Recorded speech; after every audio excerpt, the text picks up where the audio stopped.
Bos días a todos e a todas. Moitas grazas por asistir á rolda de prensa na que paso a dar conta dos asuntos máis importantes tratados no día de hoxe na Xunta de Goberno.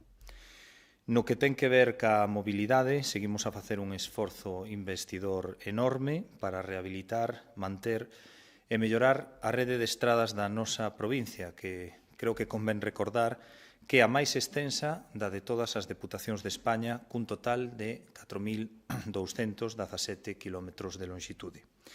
En ese mesmo sentido, hoxe licitamos as obras para mellorar 4 estradas o seu paso polos concellos de Lugo, O Corgo e Láncara, cun investimento conxunto de máis de 350.000 euros. Concretamente, entre Lugo e O Corgo melloraremos cun investimento de máis de 270.000 euros o tramo de 3 estradas que artellan a comunicación entre ambos concellos. Por unha banda, actuaremos nos últimos 5 kilómetros da LUP 1602, que é a estrada que conecta as parroquias de San Cristobo e Romeán, e empezaremos a actuar á altura de Aceñas na parroquia de Adai.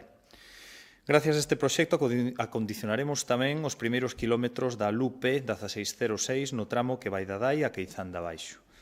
E tamén melloraremos os últimos metros da LUP 2918, que é a estrada que une Lugo con Adai por Santa María de Bóveda e que serve de enlace no seu tramo final ca LUP 1602.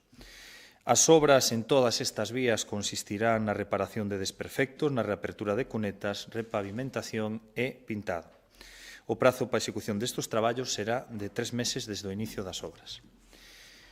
No Concello de Láncara aprobamos investir máis de 70.000 euros na mellora de medio kilómetro da LUP 2703 que vai dende a Pobra de Sanxiao a Carracedo. Concretamente, estas obras afectarán o inicio da vía no tramo urbano da Pobra desde o cuartel da Garda Civil ata xa finalizado o campo da Feira e consistirán na nova pavimentación, na reposición da sinalización vertical, no pintado da estrada e na reapertura de cunetas. Neste caso, o prazo de execución será de 2 meses. Dende que comenzamos o ano, para aqueles que a veces poñen en dúbida o noso traballo, quero dicirlles que xa aprobamos a mellora de 43 estradas provinciais o seu paso por máis dunha vintena de concellos desta provincia cun investimento total de preto de 5 millóns de euros.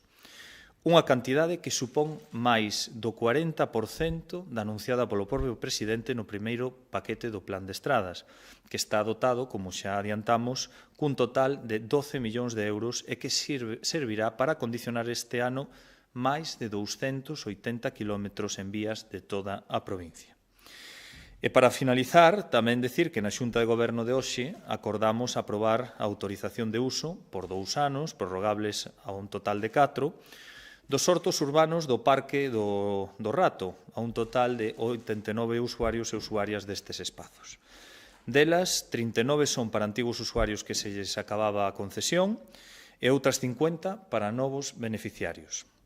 Actualmente, convén decir que temos a pleno rendemento este proxecto, pois están activas 140 parcelas públicas que poñemos a disposición da cidadanía na contorna do Río Rato, de maneira total e absolutamente gratuita, co obxectivo de fomentar o lecer medioambiental, a agricultura ecolóxica e os hábitos de vida saudables.